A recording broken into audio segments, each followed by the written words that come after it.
Welcome, everyone. I am Dr. Bharti Kansara, Vice President of American Friends of SOAS, and I am delighted to introduce you all to our main speaker in the 8th American Friends of SOAS webinar since the pandemic began. Ashley Crawford is our main speaker, and she's an alumna of both Oxford University and SOAS, where she is currently embarking on an MA in the history of art. Ashley is speaking on a topic very dear to her heart, that of increasing accessibility for disabled visitors in museums. She is herself both an excellent scholar of art and music, as well as an ambulatory wheelchair user. She has long navigated museums using mobility devices and witnessed firsthand many much needed areas for improving the museum experience for disabled visitors, which she will share with us today.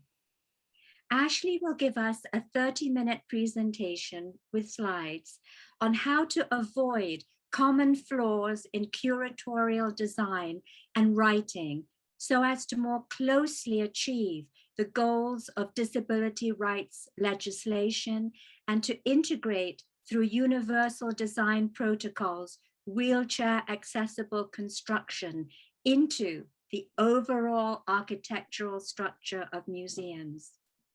It is such a pleasure for me to introduce you to this talented and determined young woman with a long history of advocating for disability rights.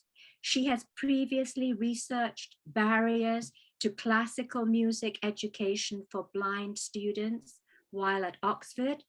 She has served as the Vice President of the Claremont College's Disability Alliance and taught a wheelchair accessible ballroom dance curriculum, both in California and England.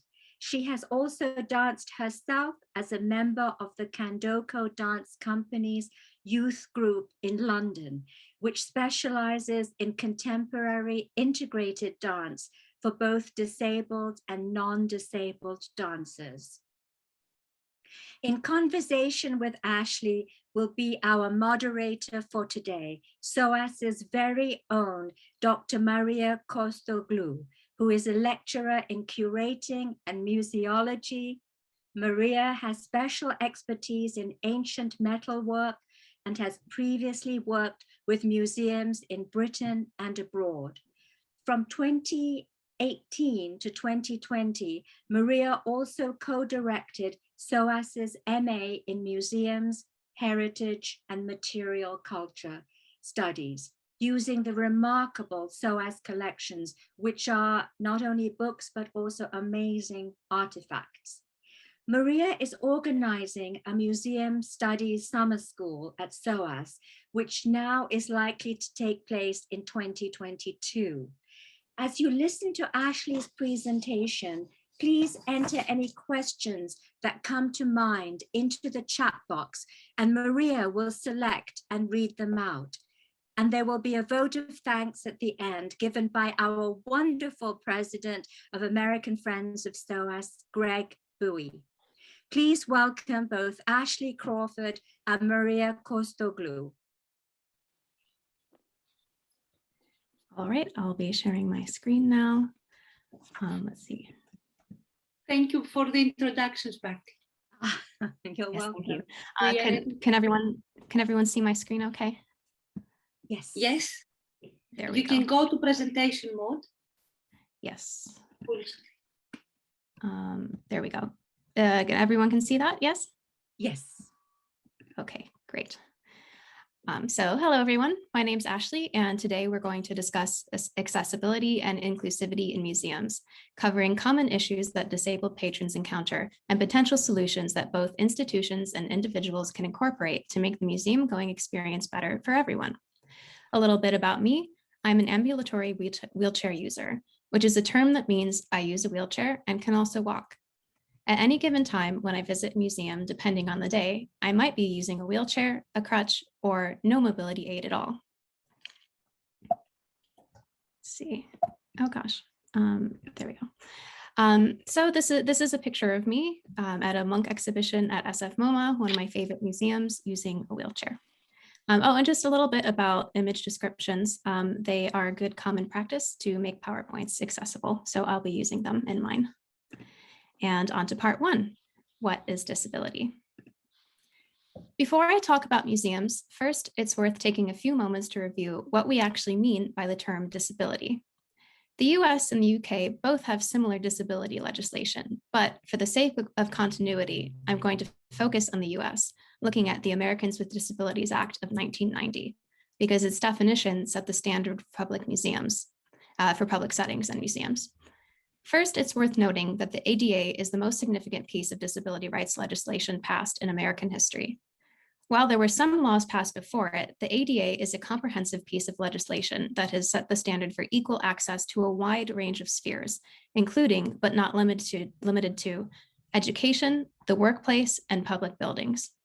So, in the US, the ADA defines an individual with a disability as anyone who meets at least one of the following criteria. 1, a person who has a physical or mental impairment that substantially limits one or more major life activities.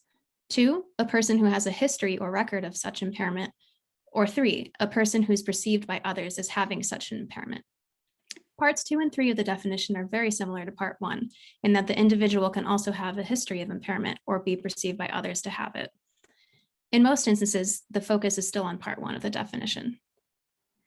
Generally, a condition is categorized as a disability if it's long-standing, meaning a duration of at least 6 months, although in practice, disabilities can often last longer. So, what are the main takeaways from this definition? The line substantially limits one or more major life activities is the most important part, with major life activities meaning common or essential tasks that non-disabled peers engage in. One example of this is walking. If someone has a mobility disability, getting around would be considered a major life activity. If a disabled individual can't complete an activity or needs assistance to do it, it requires a reasonable accommodation in public settings. Depending on the budget involved to implement the accommodation and the size of the business, sometimes what the ADA considers reasonable is up to the discretion and interpretation of the business, which can result in some businesses being more accessible than others. Which leads us to the question, why talk about disability? 20% of the world's population has at least one disability, or 1 out of every 5 people. It's suspected that in museums, the percentage of disabled museum goers is much higher, given that museums attract a larger number of senior citizens who might have disabilities. The term disability encompasses a wide range of conditions, resulting in confusion for many as what counts as disability and who's allowed to claim the term disabled. Because the definition of disability is so encompassing, many people do actually count, so to speak, as being disabled without even realizing that this is a label that they can adopt. Other times, some who fall under the umbrella of disability may choose not to identify as disabled due to stigma, whether internalized or imposed externally. Disability in museums.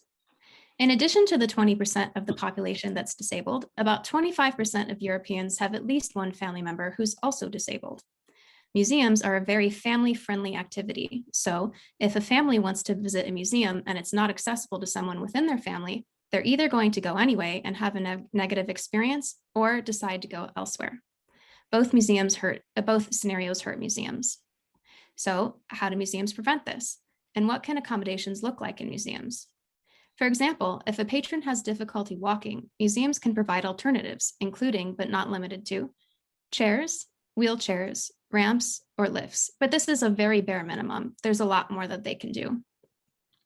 I've used mobility impairments as an example here, but this is only one of many types of disabilities that museums must take into consideration. Only about 6 to 8% of the disabled population uses a wheelchair, meaning that the overwhelming majority of disabilities are invisible. So what does that mean?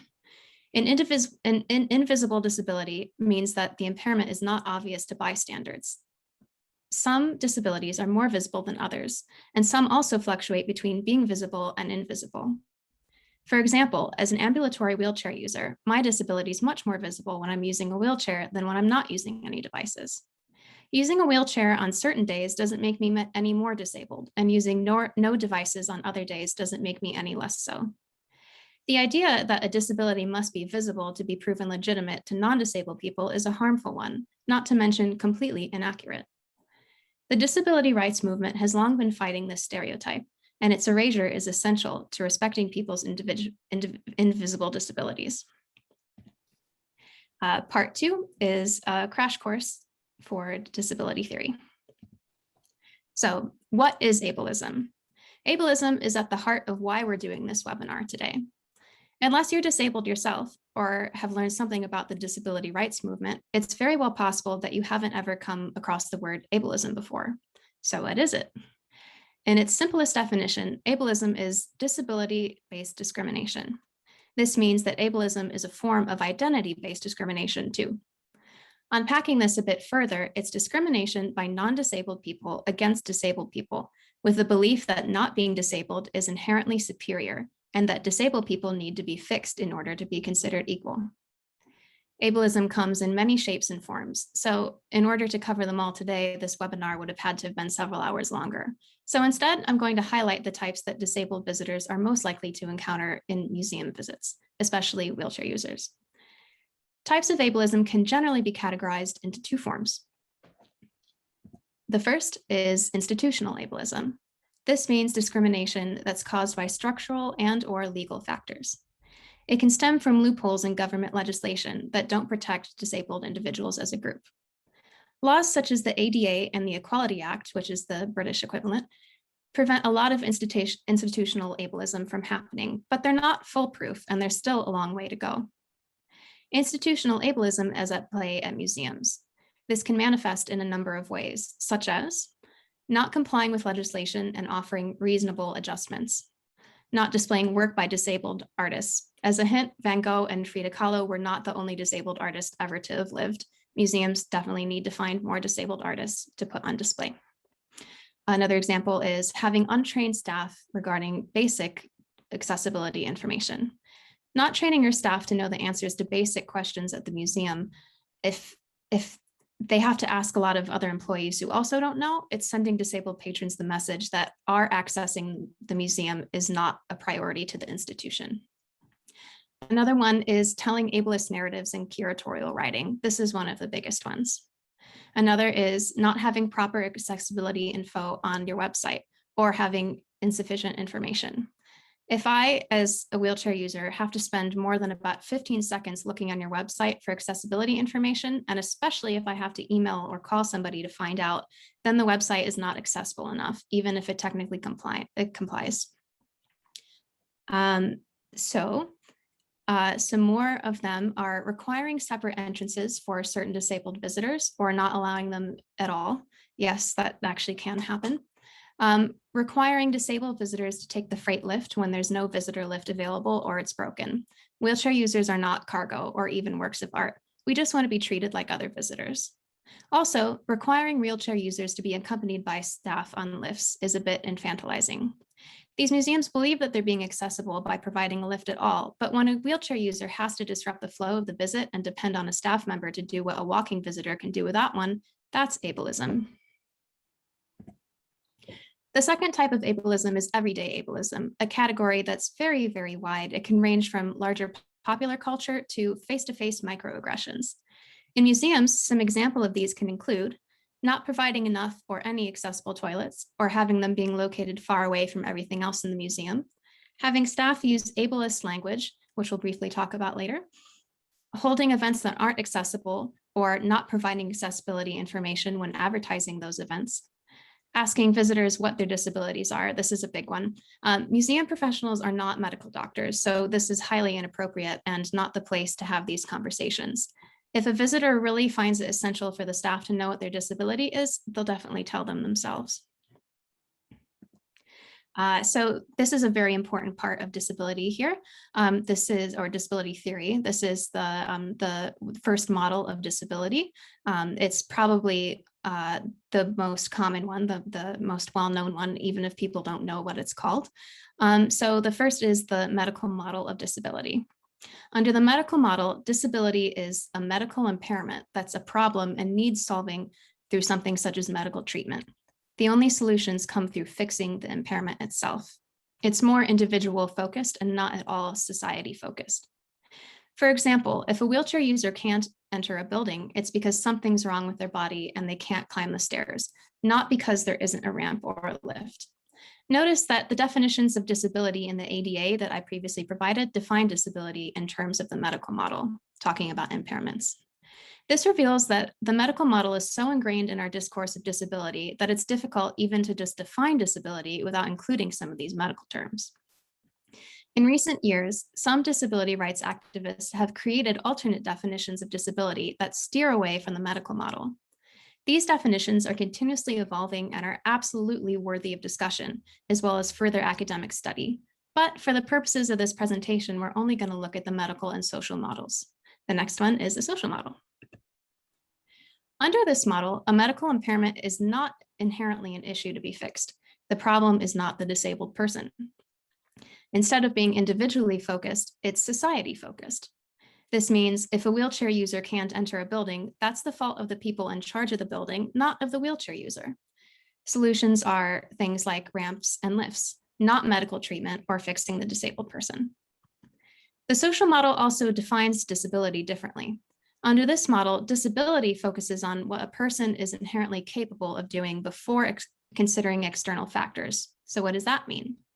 A person is inherently abled until external factors such as inaccessibility disable them. When institutions are accessible and offer accommodations such as ramps and lifts, the disabled person is then enabled to access the same rights as others. One thing I'd like to touch on briefly is the verbiage for the terms people with disabilities or disabled people. This is very, very contested sometimes. So some people prefer the term people with disabilities, or what's also called person-first language, because it demonstrates that people are more than their disabilities, and above all else, they're human beings just like everyone else. But in most disability rights circles, the activist circles, the preferred term is disabled, or what's called identity-first language. Why? The answer is very simple. Under the social model, disability is neither a bad thing nor a bad word. For example, I wouldn't call myself a person with womanness, I call myself a woman. Other forms of marginalization except disability consistently use identity-first language, and disability appears to be the only form of marginalization where a lot of people try to remove the marginalized identity from the person. This can happen with both abled and able and disabled people. So it's very, very common. It's not just non-disabled people who are doing this. So in disability rights circles, to use person-first language reveals good intentions, definitely, but it's implying that disability is an inherently negative quality and something to be ashamed of, which under the social model, it's not. To summarize, proponents of person-first language or people with disabilities wish to show that they're more than their disability, which is completely valid, while users of identity-first language acknowledge that their experiences with disability have shaped their lives and are ultimately inseparable from their identity, even if disability doesn't make up their whole identity. This can be a very touchy subject, and people have very strong views about it. So if you don't know which term to use with someone, please just ask. Always respect someone's personal preferences first. So on to part 3, disability and universal design, a market for improvement. For visitors with mobility impairments, inaccessible museums can present a maze of physical obstacles, the first and most obvious of which is simply entering and exiting the building. As the disability rights movement grew in California in the 1970s, 2 decades before the ADA, architects were already brainstorming how to get more visitors with mobility impairments inside public buildings. This was partially because in the several decades following the World Wars, America suddenly had a much larger group of disabled veterans than before, who now needed to participate in society again. This created a much higher demand for the invention of new adaptive tools for everyday use, as well as public architecture that veterans could easily access. So for early universal design, many architects and designers were eager to take on this new challenge, discussing and practicing and implementing a new concept called universal design, which meant design that was intended for use both by disabled and non-disabled customers. The term was coined by architect Ron Mace, a wheelchair user who had polio as a child. Universal design means that the item is constructed for everyone, not solely for any one group.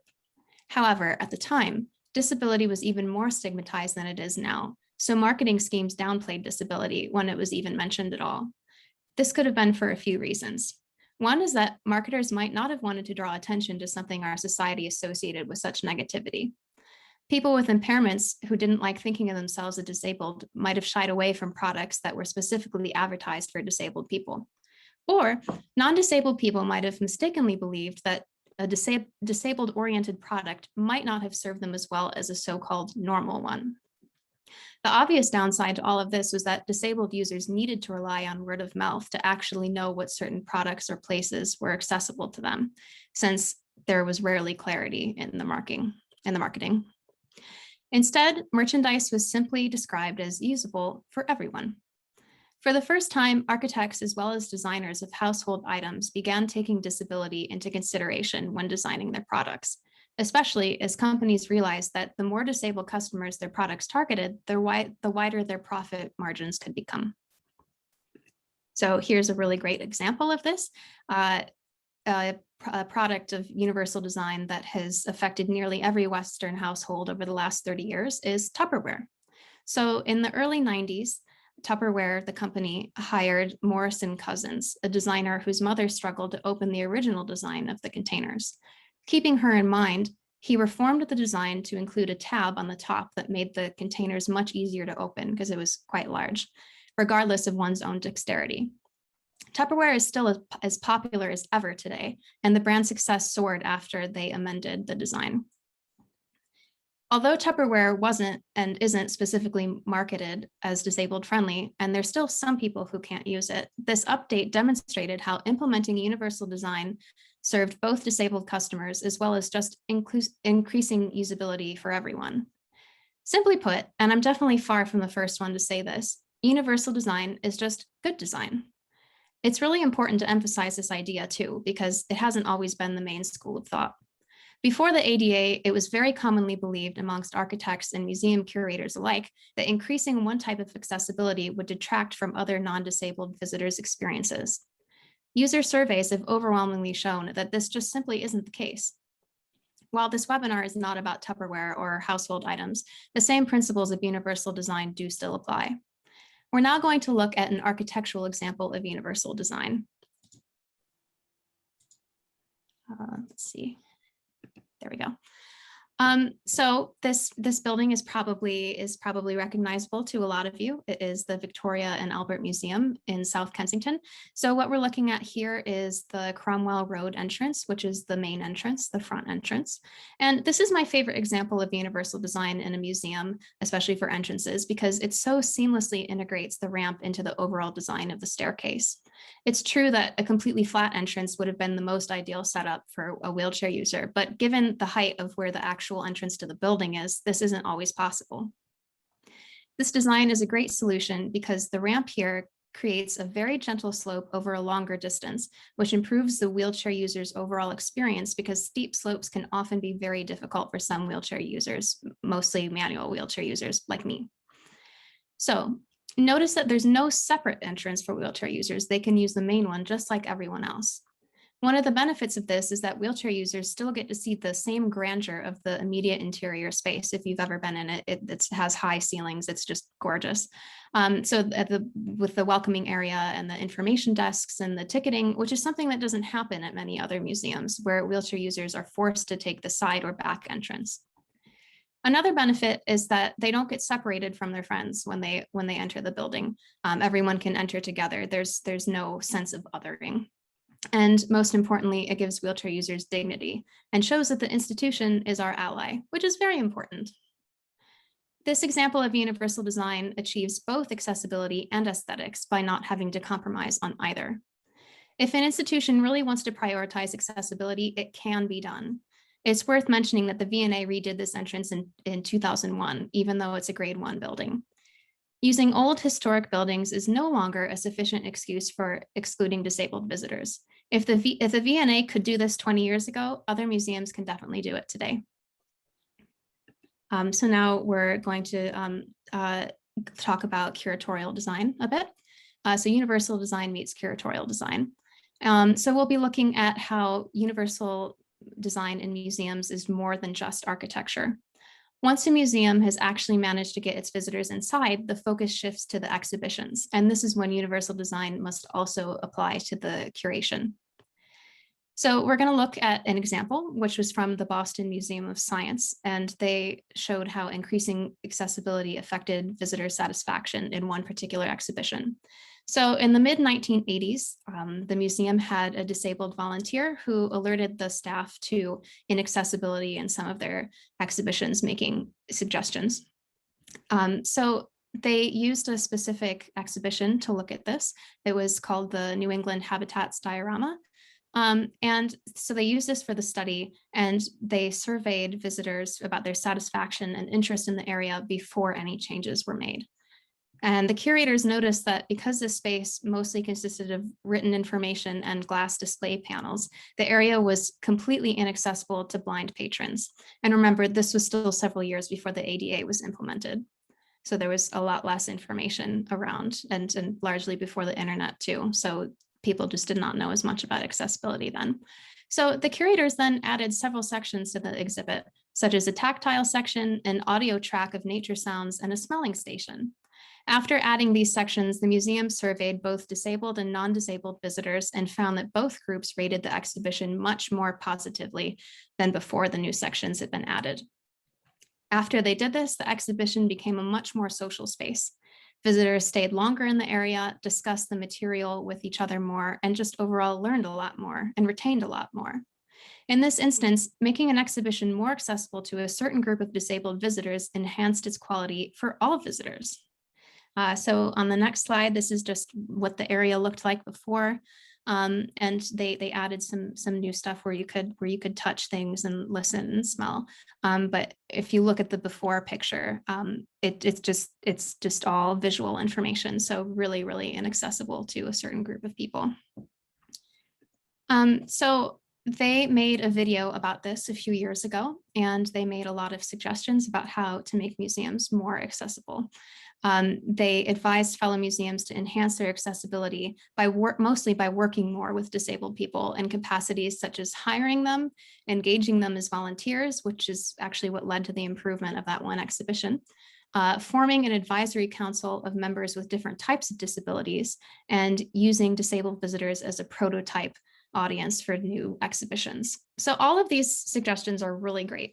They're very helpful, and they make it more accessible for everyone. But I also think that every museum must take a step further that's not discussed nearly enough in nonprofit circles, which is disabled people need to be integrated better into any museum's board of directors and senior level management for a number of reasons, which include a very obvious one that should go without saying: it's ethical. Representation matters. The diversity of any institution's leadership should reflect the diversity of its visitors in order to best meet the needs and interests of each demographic. Representation at senior levels can help prevent institutional ableism for visitors before it even happens.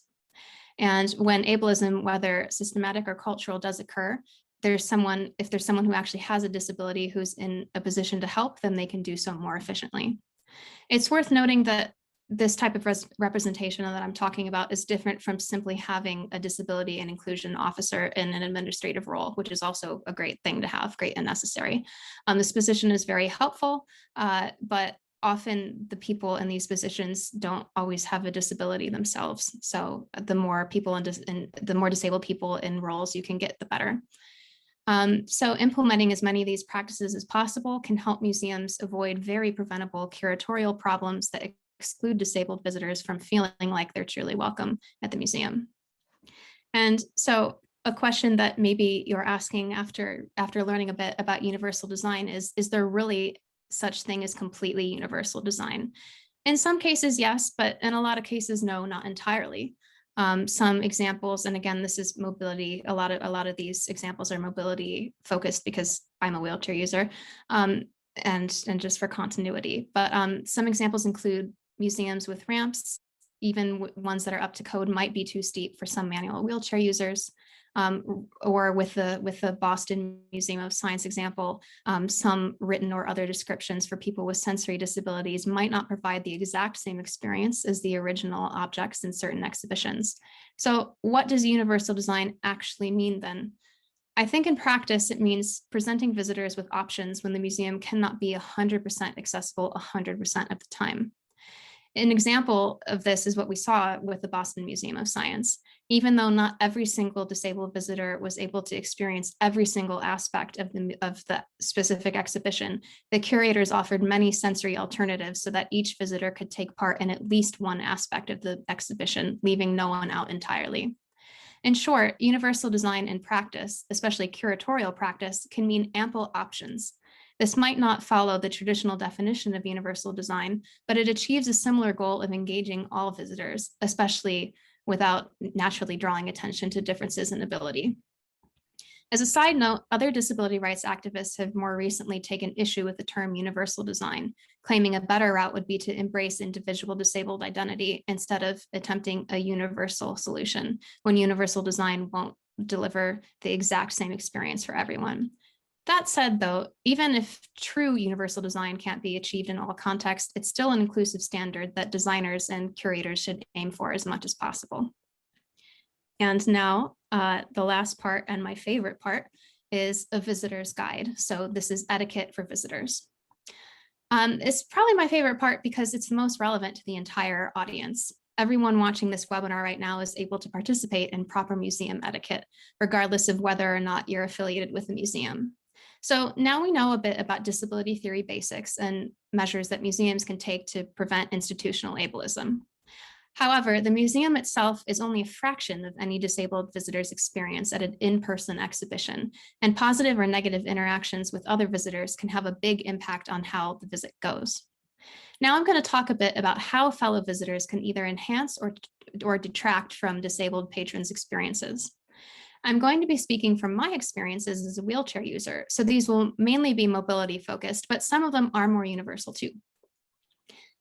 So here is some behavior for non-disabled visitors to avoid. Firstly, if you see a wheelchair user, do not touch their chair without their permission or any mobility equipment. Many times people think they're helping, for example, on a lift, and they just stand behind the wheelchair user and start pushing them out. This is extremely startling and distressing. For example, that's happened to me many, many times. And sometimes I don't actually want to leave the lift. I'm not on the correct floor. It's not time for me to leave the lift yet. So please don't do it, especially without asking. On a similar note, if a wheelchair user is looking at an object in an exhibition and you would like your turn to look at it to arrive faster, please do not push the wheelchair user out of your way. It's the same principle. Also, don't ask if you can try out our medical equipment. It's usually very expensive and specialized, and it also sends the message that you'd like to try on our disability, which can come off as a bit like downplaying everything else that comes with a disabled identity. Please don't ask us what happened, or jokingly with a disapproving look, say, "What do you do to yourself?" This happens to me a lot as a young person in a wheelchair. Really, I've said it before, and I'll definitely say it again. Wheelchair users are just there to enjoy the art or whatever it is on display, just like everybody else. I will say, though, that one exception is children. I'm always very happy to talk to kids who come up to me and ask questions, and their curiosity is a really great opportunity to destigmatize disability and prevent them from forming ableist assumptions from a young age. If you have children and they'd like to ask something, as long as you teach them to do so politely, it can be a good thing. And I think a lot of other wheelchair users feel this way too, but not always. There are definitely some people who don't like that. Another one is if you're at an exhibition that's overcrowded and you're in a group of standing visitors who are blocking the view of a wheelchair user and not moving, please ask the wheelchair user if they need you to move or if they would like to come closer.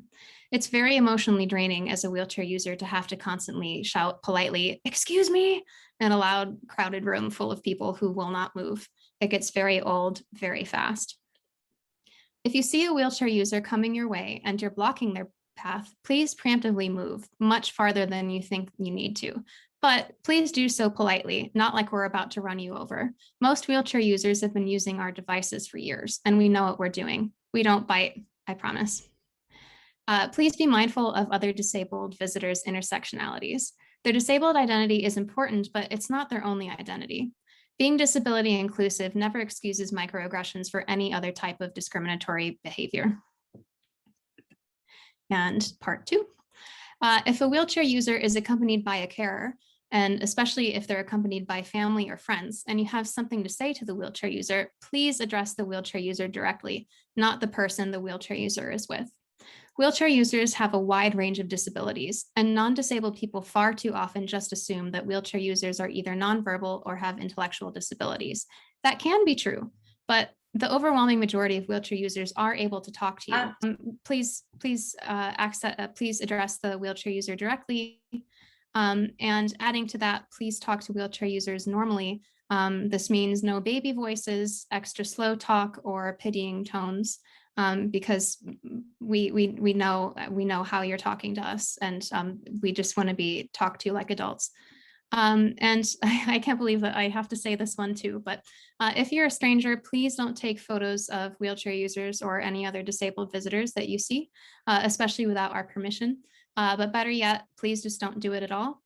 This actually did happen to me once when I was at a museum in Frankfurt.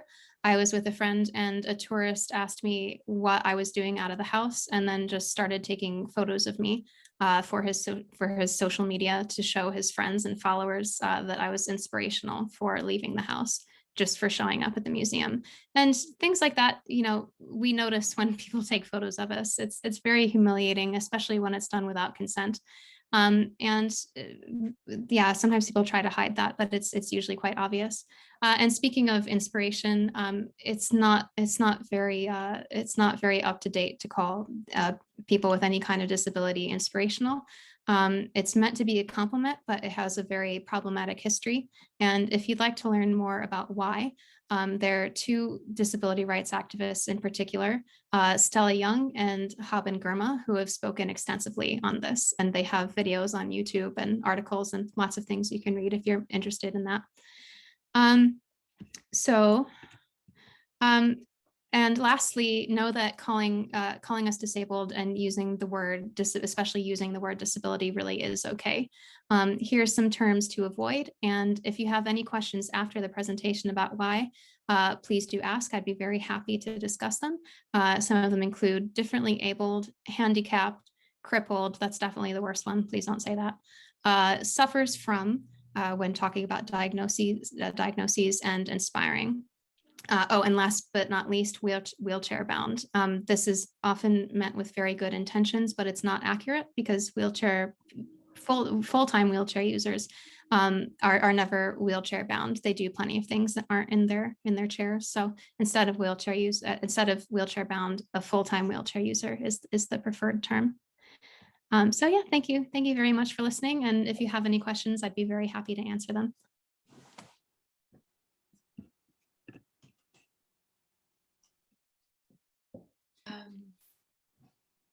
Can you hear me? Yes. Great. Yes. Excellent. Thank you, Ashley, for a very eloquent and provoking presentation and for sharing your personal experiences and your research with us all. There are a few questions which I would like to ask you, and there are a couple in the audience. So I think, let me tidy up a little bit my Q&A and chat boxes before I come to you. Excellent. I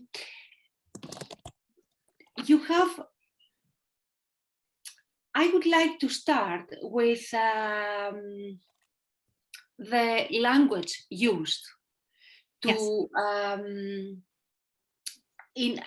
by museums, by visitors, by everyone, and you have mentioned a couple of terms that we shouldn't be mentioning. And can you elaborate on that? And also on this point, there is a question from the audience by Sunny, who asks that Sunny says she heard the term differently abled. Yes. Do you feel that this is less ableist? So yes, if you elaborate on the terms that are more respectful and answer Sunny's comment. Thank you. That's a great question. So differently abled is not a perfect term to use, but it's definitely a well-intentioned one. So definitely some points for that. Some people are fine with it, but what the word differently abled is, what the term is